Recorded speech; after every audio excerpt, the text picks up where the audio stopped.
दोस्तों आज का नुस्खा भी उन पुरुषों के लिए होने वाला है जो अपनी सर्दियों को पूरा एंजॉय करना चाहते हैं। सर्दियों में इस नुस्खे का प्रयोग हर पुरुष को करना चाहिए और ख़ासकर उन पुरुषों को तो इसका सेवन अवश्य करना चाहिए जो लोग 40 या 45 साल की उम्र को पार कर चुके हैं, या वो लोग भी इसका इस्तेमाल कर सकते हैं जो अपनी गलत आदतों के कारण, गलत खान पान के कारण, गलत नशों के कारण अपना पुरुषत्व खो बैठे हैं और अपनी शादीशुदा जीवन को सही ढंग से बिता नहीं पा रहे हैं।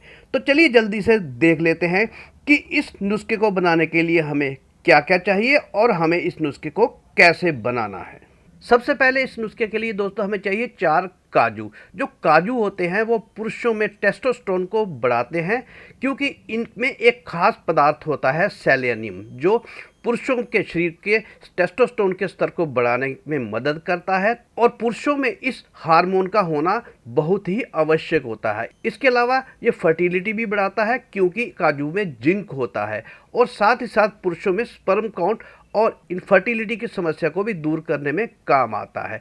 तो सबसे पहला इंग्रेडिएंट है हमारा 4 काजू। दोस्तों दूसरा जो इंग्रेडिएंट है वो है हमारा 4 बादाम। बादाम जो है वो पुरुषों में फर्टिलिटी से जुड़ी हुई समस्याओं को दूर करता है, क्योंकि इसमें विटामिन B9 यानी कि फोलेट जो होता है वो ब्रेन में न्यूरोलॉजिकल फंक्शन को बेहतर बनाता है। इसमें मौजूद प्रोटीन, जिंक, विटामिन और मैग्नीशियम हड्डियों को मजबूत करता है और रक्तचाप को कम करने में मदद करता है तथा बॉडी में स्टेमिना और बॉडी पावर बढ़ाने में मदद करता है। और इसमें भी काजू की तरह सेलेनियम भरपूर मात्रा में होता है जो पुरुषों में टेस्टोस्टेरोन हार्मोन को बढ़ाने में काम करता है। जो अगली चीज़ है दोस्तों वो है 2 खजूर हम लेंगे।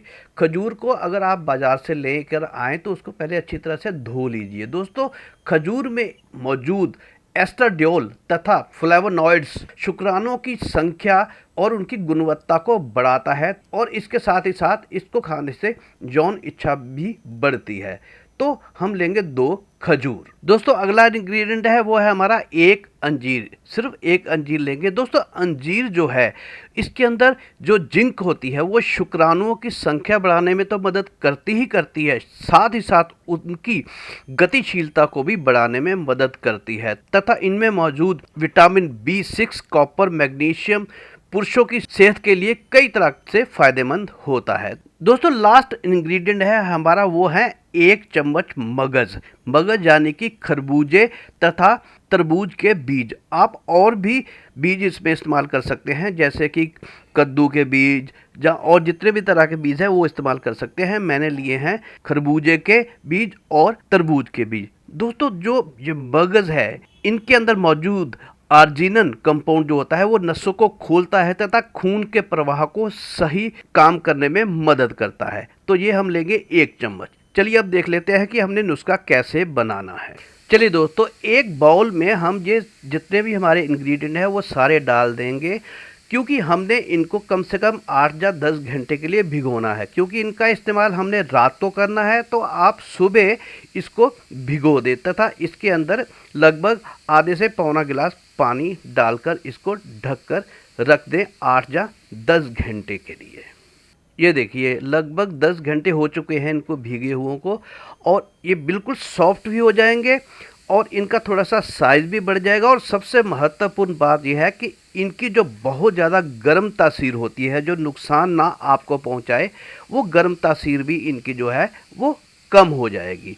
तो चलिए अब सबसे पहले इनको हमने किसी भी ग्राइंडर जार में डालकर इनको ग्राइंड करना है।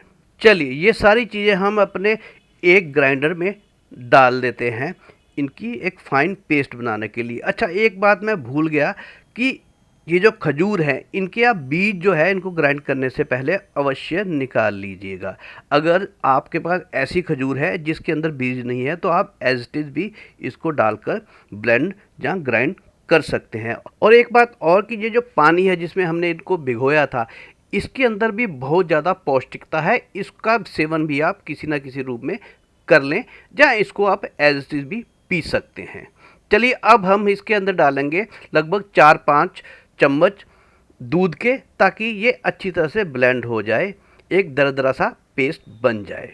तो ये देखिए हमारा ये पेस्ट बन गया है। ये देखिए कितना बढ़िया ये हमारा ग्राइंड हो चुका है।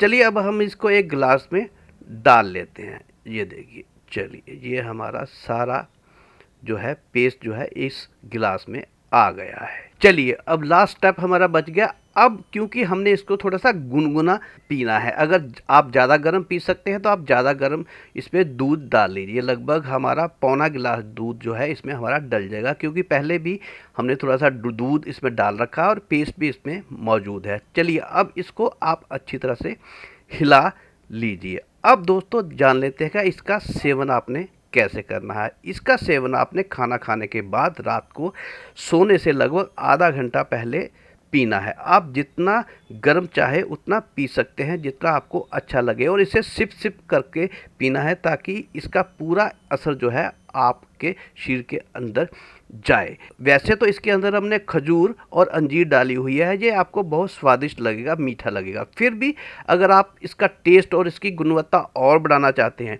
तो आप इसमें शहद भी अपने स्वाद अनुसार डालकर पी सकते हैं।